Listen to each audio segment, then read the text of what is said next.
लिफ्टच्या बहाण्याने लुटणारी टोळी विटा पोलिसांनी केली गजाआड। सोलापूरच्या चौघांना अटक, 2 महिला, 5.25 लाखांचा मुद्देमाल जप्त।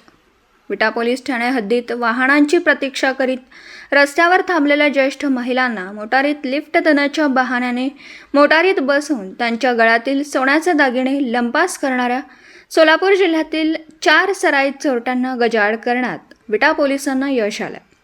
यामध्ये 2 महिलांचा समावेश आहे। सदर पोलिसांनी त्यांच्याकडून 3,12,000 रुपयांचे सोन्याचे दागिने व 2 लाख रुपयांच्या गुन्ह्यात वापरलेली मोटार असा सुमारे 5.25 लाखांचा मुद्देमाल जप्त करण्यात आला।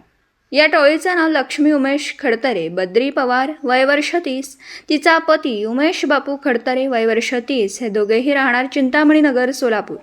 सचिन शिवाजी पवार, वय वर्ष 35, त्यांची पत्नी दीपा सचिन पवार, वय वर्ष 30, दोघेही राहणार तांबोळे, तालुका मोहोळ, जिल्हा सोलापूर। या 4 जणांना विटा पोलिसांनी अटक केली। नेवरी तालुका कडेगाव येथील कौशल्य अधिकराव महाडिक या 3 मार्च रोजी रेणावीहून विट्याकडे येण्यासाठी थांबल्या होत्या। त्यावेळी त्यातील संशयित चोरटे त्यांनी मोटार क्रमांक MH12 EG 4028 घेऊन तेथे आले। त्यांनी कौशल्य महाडिक यांना विट्यात सोडतो असं सांगून मोटारीत बसवून मोटार रेणावी घाटात आल्यानंतर चोरट्यांनी त्यांच्या गळ्यातील 30 ग्रॅम वजनाचे सोन्याचे गंठण काढून घेऊन त्यांना तिथेच सोडलं। यावेळी महाडिक यांनी आरडाओरडा करेपर्यंत चोरटे तेथून मोटार घेऊन पसार झाले। या प्रकरणी विटा पोलीस ठाण्यात गुन्हा दाखल करण्यात आला होता। विटा पोलीस ठाण्याचे पोलीस निरीक्षक शरद मेमाणे यांच्या मार्गदर्शनाखाली तपास सुरू असताना हवालदार प्रमोद साखरपे, संभाजी सोनवणे यांना हा गुन्हा सोलापुरातील चोरट्यांनी केल्याची गोपनीय माहिती मिळाली। त्यानुसार प्रमोद साखरपे, संभाजी सोनवणे यांनी तपासाची चक्र वेगाने फिरवत त्यानुसार या चौघांना ताब्यात घेऊन कौशल्यपूर्ण तपास केला। त्यांनी हा गुन्हा केल्याची कबुली विटा पोलिसांना दिली। त्यानंतर चोरट्यांकडे कसून चौकशी केली असता त्यांनी विटा येथे 2 व इस्लामपूर हद्दीत 1 गुन्हा केल्याची कबुली केली। या प्रकरणी संशयित लक्ष्मी खडतरे, उमेश खडतरे, सचिन पवार, दीपा पवार या चौघांना अटक करण्यात आली। त्यांच्याकडून मोटारीसह 5.25 लाखांच्या सोन्याच्या दागिन्यांसह जप्त करण्यात आले।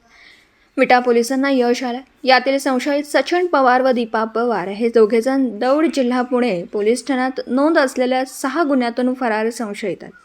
विटा पोलीस ठाण्याच्या पोलीस उपनिरीक्षक जयश्री कांबळे मॅडम यांनीही या तपासकामी चांगली कामगिरी पार पडली। त्यांच्याकडे अजून काही गुन्हे उघडकीस येतात का याचा तपास विटा उपविभागीय पोलीस अधिकारी विपुल पाटील यांच्या आदेशानुसार विटा पोलीस ठाण्याचे पोलीस निरीक्षक शरद मेमाणे साहेब यांच्या मार्गदर्शनाखाली विटा पोलीस ठाणे गुन्हे प्रकटीकरण पथक करीत आहे। जय हिंद। पोलीस स्टेशन विटा हद्दीमध्ये रेणावी ST स्टँडवर एक फिर्यादी महिला उभी असताना त्यावेळेस इस्टिलो गाडीमध्ये या 4 आरोपी, त्याच्यामध्ये 2 महिला आणि 2 पुरुष आणि त्यांच्याबरोबर 2 मुलं अशी इस्टिलो गाडीमध्ये तिच्यापाशी येऊन तिला लिफ्ट देण्याच्या बहाण्याने गाडीमध्ये बसवले आणि पुढे गेल्यानंतर तिच्या गळ्यातले सोनं काढून रेणावी घाटामध्ये तिला सोडून दिले। अशा पद्धतीचे मोडस असलेला गुन्हा 3 मार्चला आमच्या पोलीस स्टेशनला दाखल झाला होता। यापूर्वी बी अशाच पद्धतीचा गुन्हा विटा हद्दीमध्ये आणि आत्ता इस्लामपूरच्या हद्दीमध्ये वाटपाडीमध्ये झाल्याचे तपासात निष्पन्न झाले होते।